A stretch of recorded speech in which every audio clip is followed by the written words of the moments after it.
నమస్తే. Welcome to hit TV. ఈ రోజు మనతో పాటు ప్రముఖ ఆధ్యాత్మికవేత్త, అలాగే లైఫ్ కోచ్, అలాగే ఆస్ట్రాలజర్ మనతో పాటు ఆర్‌బి సుధా గారు ఉన్నారు. వారితో మాట్లాడి మరిన్ని విషయాలు తెలుసుకునే ప్రయత్నం చేద్దాం. Hello madam. హలో అమ్మ. మ్యామ్, ఇప్పుడు ఫిబ్రవరి వస్తుంది కదా! అసలు ఫిబ్రవరి నెలలో ఏ ఏ రాశుల వారికి ఎలా ఉండబోతుందంటారు? రాశి ఫలితాలు మాట్లాడుకుందాం. అందరికీ ఇంట్రెస్టింగ్ టాపిక్ కూడా నాది. ఫస్ట్ రాశి ఫలితాలు మాట్లాడుకునే ముందు ఎప్పుడు మనం మాట్లాడుకునేది గోచారం మాట్లాడుకుంటాం. అందరికీ తెలుసు 12 రాశులు ఉంటాయి. అలాగే 12 భావాలు చెప్తాము. 27 నక్షత్రాలు, 9 గ్రహాలు. సో ఆ గ్రహాలు ఏంటంటే ఒక చోట ఉండవు. చాలా మందికి డౌట్లే ఉంటాయి. ఏంటంటే పుట్టినప్పుడు చాలా బాగుంది, ఇప్పుడు చాలా బాగాలేదు. అంటే పీరియడ్ మనకి మారుతూ ఉంటుంది. అంటే దశా సిస్టమ్ అంటే మన టైం మారుతూ ఉంటుంది అనమాట. దేని బట్టి, మన నక్షత్రం బట్టి. అలాగే దీంట్లో ఏంటంటే ఇంకా చాలా ఉంటాయి. అంటే లగ్నం చూసుకోవాలి, నక్షత్రాలు చూసుకోవాలి, రాశి చూసుకోవాలి, తర్వాత మిగతా ప్లానెట్స్ కూడా చూసుకోవాలి. అంటే రాశి వారిగా మాట్లాడడం అంటే ఏంటంటే చంద్రుడు ఎక్కడున్నాడో దాన్ని రాశి అంటాం అనమాట. అంటే ఆ భావం కానీ, ఆ హౌస్ కానీ, అంటే హౌస్ అని చెప్తూ ఉంటాం. 12 రాశులు అంటాం. సో హౌస్ ని మనం ఏంటంటే రాశి అంటాం అనమాట. సో రాశి నుంచి ఏంటంటే 9 గ్రహాలు ఎలా ఉన్నాయో చూడటం అనేది జరుగుతుంది. అలాగే సూర్యుడి నుంచి కూడా మనం చూస్తాము. అలాగే లగ్నం నుంచి కూడా చూస్తాము. వీటిని సుదర్శన చక్రం అని చెప్తూ ఉంటాం. దాంతో పాటు ఏంటంటే మనకి వింశోత్తరి దశా సిస్టమ్ పీరియడ్ ఎలా ఉంది అవి కూడా చూస్తూ ఉంటాం అనమాట. ఇవన్నీ చూసుకుంటేనే మనకు కరెక్ట్ గా ఒక ప్రెడిక్షన్స్ అనేది ఇవ్వగలం. ఇదంతా ఎందుకు చెప్తున్నాను అంటే ఇప్పుడు రాశి వారిగా మనం మాట్లాడుకోవాలి. ఎందుకంటే మనకి జాతకం ఒక్కొక్కరిది డిఫరెంట్గా ఉంటుంది. అంటే ఒక రోజులోనే చాలా తేడాలు వచ్చేస్తూ ఉంటాయి. ఎందుకంటే లగ్నం మారుతూనే ఉంటుంది అనమాట. అంటే సూర్యోదయం బట్టి మనకి వస్తూ ఉంటాయి లగ్నాలు. సో ఈ లగ్నం ఉదయించే సూర్యుడు అంటాం. దాన్ని బట్టే జాతకం ఒక్క రోజులోనే చాలా మారుతాయి. సో జనరల్గా మనం మాట్లాడుకోవడం అంటే రాశి వారిగానే మాట్లాడుకోగలం. రాశి ఫలితాలే మాట్లాడుకుంటాం అనమాట. ఎందుకంటే మనం లాస్ట్ టైం చేసింది కూడా మనం కొంతమంది ఏం పెట్టారంటే అవును నాకు ఇది అవ్వట్లేదు, ఇది అయింది. అంటే రాశి వారిగా మనం మాట్లాడుకునేది సింగిల్ పాయింట్. ఇవన్నీ చెప్పడం అందుకనమాట. సింగిల్ పాయింట్ లో మాట్లాడుకున్నప్పుడు అదేంటంటే ఇట్ ఈస్ నాట్ నీ జాతక ప్రెడిక్షన్ కాదు అది. It's not a personal prediction, it is a general prediction. So general predictions లో అంటే ఏంటంటే అన్ని కరెక్ట్ గా వస్తాయి, అన్ని కరెక్ట్ గా రాంగ్ అవుతాయి అని చెప్పడానికి ఉండదు అనమాట. అండ్ ఆల్సో రాశి వారిగా మాట్లాడుకున్నప్పుడు నేను చెప్పినట్టు ఒకే ఒక గ్రహం మనం చూస్తున్నాం, అంటే చంద్రుడు.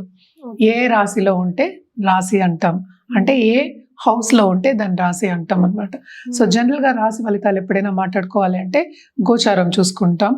గోచార రీత్యా ఈ నెల ఏమవుతుందో చూద్దాము. మనం ఎప్పుడు మాట్లాడుకునేది ఫస్ట్ శనిగ్రహం. శనిగ్రహం ప్రస్తుతం ఎక్కడున్నారంటే మీనరాశిలో ఉన్నారు. ఆయన కూడా ఏంటంటే డైరెక్ట్ మోషన్ లో ఉన్నారు. సో తప్పక ఇంకా మీనరాశిలోనే ఆయన ఈ నెల అంతా ఉంటారు. మనం మాట్లాడుకునేది ఫిబ్రవరి రాశి ఫలితాలు. నెక్స్ట్ మనం మాట్లాడుకునేది జూపిటర్ అంటే గురుగ్రహం. గురు ఏంటంటే రిట్రోగ్రేషన్ వక్రించి ఉన్నారు. ఆయనేమో మిథునంలో ఉన్నారనమాట. రాహు కేతువులు ఎక్కడ ఉన్నాయంటే మనకి కుంభంలో రాహు, అలాగే కేతు ఏమో మనకి సింహంలో ఉన్నారనమాట. ఇవి కూడా ఈ నెల అంతా ఇక్కడే ఉంటాయి. మనం ముందు కూడా మాట్లాడుకున్నాం, కూటమి జరుగుంది అంటే ఏంటి ధనుర్ రాశిలో. ఇప్పుడు అదే కూటమి మనకి మకరంలో జరిగింది. అంటే జనవరి మనకి తెలుసు మకరానికి మనకి సన్ వెళ్ళారు. అంటే మకర సంక్రాంతి కూడా మనం సెలబ్రేట్ చేసుకున్నాము. అలాగే ఏంటంటే ఇప్పుడు సన్ మనకి కుంభానికి 13th ఫిబ్రవరి వెళ్తున్నారు అనమాట. అలాగే కుజుడు మనకి 23rd ఫిబ్రవరికి వెళ్తున్నారు. ఎక్కడికి? మనకి కుంభానికి వెళ్తున్నారు. అలాగే మెర్కురీ అంటే బుధుడు 3rd ఫిబ్రవరికి కుంభానికి వెళ్తున్నారు. అలాగే శుక్రుడు 6th ఫిబ్రవరికి కుంభానికి వెళ్తున్నారు. సో కుంభంలో నేను చెప్పినట్టు మనకి మేజర్ గ్రహం అంటే రాహు గ్రహం ఉంది. అంటే మనం చూస్తున్నాం కూడా మనకి బయట చాలా ప్రపంచ యుద్ధాలు వస్తాయని, అన్ని రేట్లు ఎక్కువ అవడం కానీ, ఫారిన్ పాలసీస్ మారడం కానీ ఇవన్నీ కూడా జరుగుతున్నాయి. సో కొంతవరకు ఏంటంటే ఫారిన్ ట్రిప్స్ కానీ, ఫారిన్ లెట్స్ వెళ్ళాలి, అక్కడ సెటిల్ అవ్వాలి అనుకున్న వాళ్ళందరికీ కానీ, లేకపోతే అక్కడ ఉద్యోగం చేసిన వాళ్ళందరికీ కానీ, లేకపోతే బిజినెస్ చేసే వాళ్ళందరికీ కానీ మిశ్రమ ఫలితాలు, అలాగే గవర్నమెంట్ పాలసీస్ మీద ఆధారపడి ఉంటుందన్నమాట. సో కొంతవరకు కొన్ని రాశుల వారికి చాలా బాగుంది, కొన్ని రాశుల వారికి ఎప్పటిలాగే అంత బాగుండదు అని చెప్పడం జరుగుతోంది. అదొకటి కాకుండా అందరికీ ఏంటంటే శని వస్తే చాలా భయపడుతూ ఉంటారు. అంటే ఏళ్ళకి శని ఎవరెవరికి ఉందో అనేది ఫస్ట్ మాట్లాడుకుందాం. అంటే కుంభరాశి వాళ్ళకి లాస్ట్ ఘట్టం అంటే లాస్ట్ 2.5 ఏళ్ళు, అంటే 2.5 ఏళ్ళకి ఒకసారి మనకి శని మారుతూ ఉంటాడు. సో లాస్ట్ ఘట్టం ఇంకా 1 సంవత్సరంన్నర ఉందన్నమాట. అలాగే మీనానికి ఏంటంటే రెండో ఘట్టం, అలాగే మేషానికి మొదటి ఘట్టం. సో జనరల్గా మనం చూసాము అంటే ఇబ్బంది పడ్డం దేంట్లో ఫైనాన్షియల్ సిచ్యువేషన్స్లో ఈ 3 రాసే వాళ్ళు ఇబ్బంది పడే మనకి సూచనలు ఇక్కడ కనిపిస్తున్నాయి. జనరల్గా ఎప్పుడు మనం చెప్పే పరిహారాలు ఏంటంటే నవగ్రహాల చుట్టూ ప్రదక్షిణ చేయండి అని ఎప్పుడు చెప్తూనే ఉంటాను నేను. అది ఒక్కొక్క రాశి మాట్లాడినప్పుడు ఏమవుతుందంటే ఏ రోజు చేయాలి అనేది మనం చూడొచ్చు అనమాట. జనరల్గా ఏంటంటే నవగ్రహాల చుట్టూ తిరగడం అంటే ప్రదక్షిణ చేయడం, అలాగే నవగ్రహ స్తోత్రాలు చదువుకోవడం, నవగ్రహ హోమాల్లో పాల్గొవడం చాలా మంచిది. అదొకటి కాకుండా ఈ మధ్యన చాలా మటుకు ఏంటంటే దేవి పూజలు చేయడం అనేది జరుగుతోంది.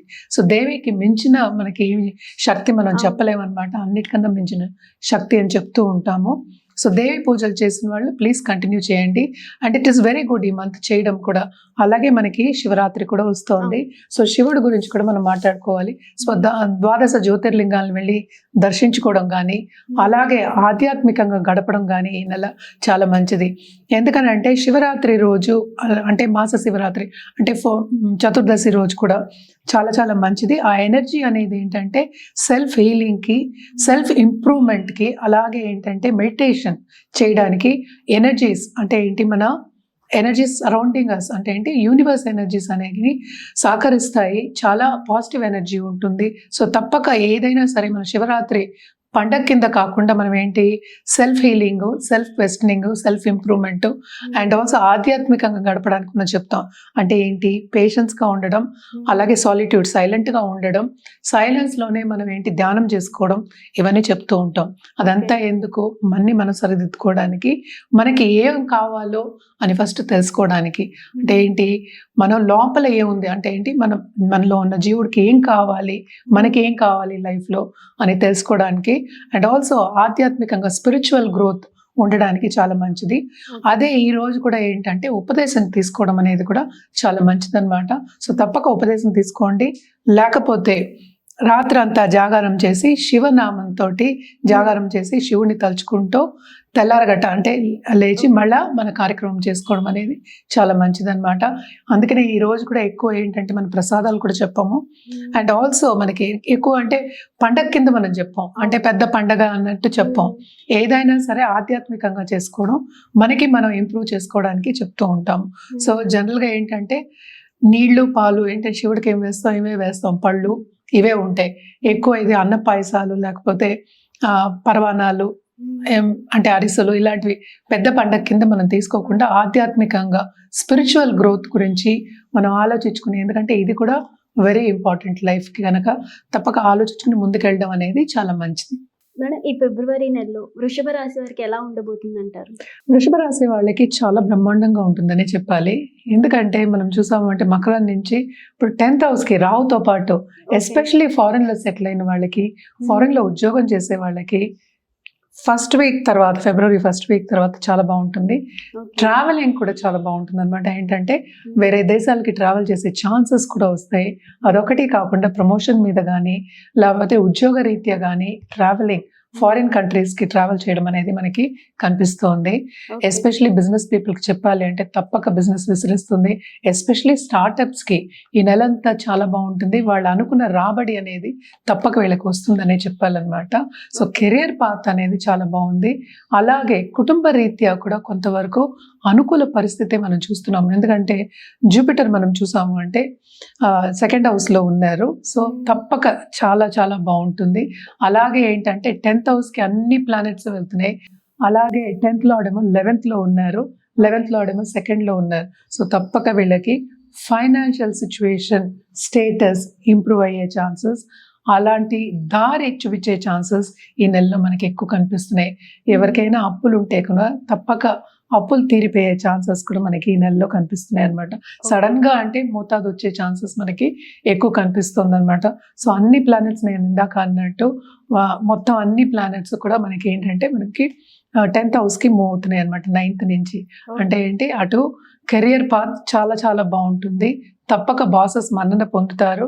అలాగే వాళ్ళకి ప్రమోషన్ వచ్చే సూచనలు కానీ పైకి వచ్చే సూచనలు కానీ మనకి ఎక్కువ కనిపిస్తున్నాయి. కుటుంబ రీత్యా కూడా నేను ఇందాక చెప్పినట్టు అనుకూల పరిస్థితి అనేది ఉంటుంది. కొత్తగా పెళ్ళైన వాళ్ళకి పిల్లలు లేరు అనుకున్న వాళ్ళందరికీ మంచి వార్త శుభవార్త వినే ఛాన్సెస్ మనకి కనిపిస్తున్నాయి.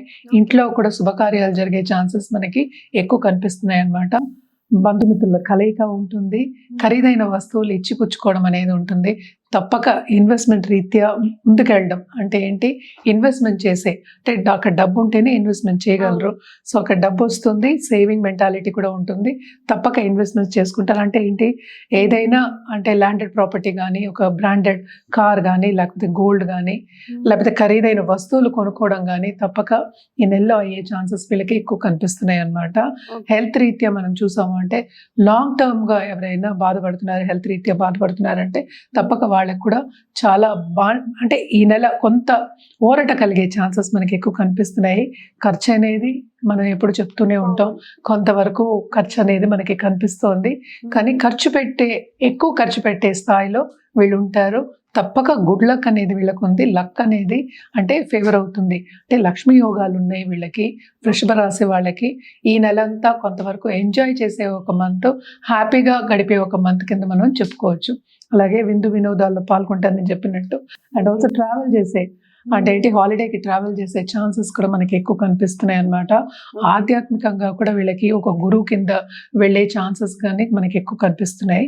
తప్పక స్టూడెంట్స్కి కూడా అంటే ఫారిన్లో వెళ్ళి సెటిల్ అవ్వాలి అనుకున్న వాళ్ళకి కానీ తప్పక వాళ్ళకి కావాల్సింది వాళ్ళకి తప్పక వస్తుంది. అండ్ సన్ కూడా వెళ్తున్నారు కనుక గవర్నమెంట్ రంగంలో ఉన్న వాళ్ళకి కూడా చాలా బాగుంటుంది.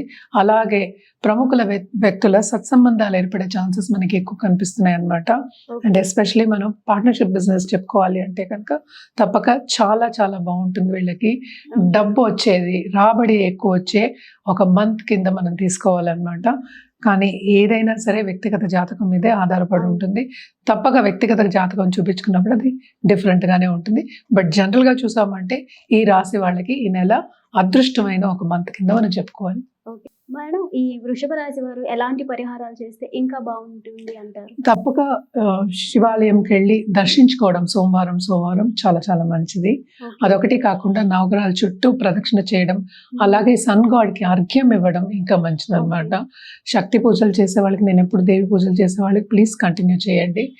ఈ నెలలో మనకి తెలుసు మనకి శివరాత్రి కూడా వస్తుంది, ఇందాక మనం మాట్లాడుకున్నాము. సో తప్పక ఆధ్యాత్మికంగా గ్రో అయ్యే ఛాన్సెస్, స్పిరిచువల్గా గ్రో అయ్యే ఛాన్సెస్ మీకు వస్తాయి. సో ఒక జపం కానీ, ఒక మంత్రం కానీ తప్పక తీసుకుని చాట్ చేసుకోండి. కాలభైరవుడిని ఎక్కువ కొలిస్తే ఈ నెలలో చాలా మంచిదన్నమాట. అలాగే మన రుద్రాక్ష విషయానికి వస్తే కనుక తప్పక పంచముఖి రుద్రాక్ష వేసుకోవడం చాలా మంచిది. అలాగే షష్టముఖి కూడా, ఎందుకంటే లక్ష్మీదేవికి మనం చెప్తూ ఉంటాం అన్నమాట. సో ఏదైనప్పటికీ మళ్ళీ జాతకం మీద ఆధారపడి ఉంటుంది. మన కలర్స్ విషయానికి వస్తే కనుక తప్పక వీళ్ళు పింక్ నుంచి డార్క్ కలర్స్ అంటే రెడ్ వరకు వేసుకోవచ్చు అనమాట. అండ్ ఆల్సో గోల్డ్ దాంతో కలుపుకుంటే ఇంకా మంచిది, చాలా బాగుంటుంది.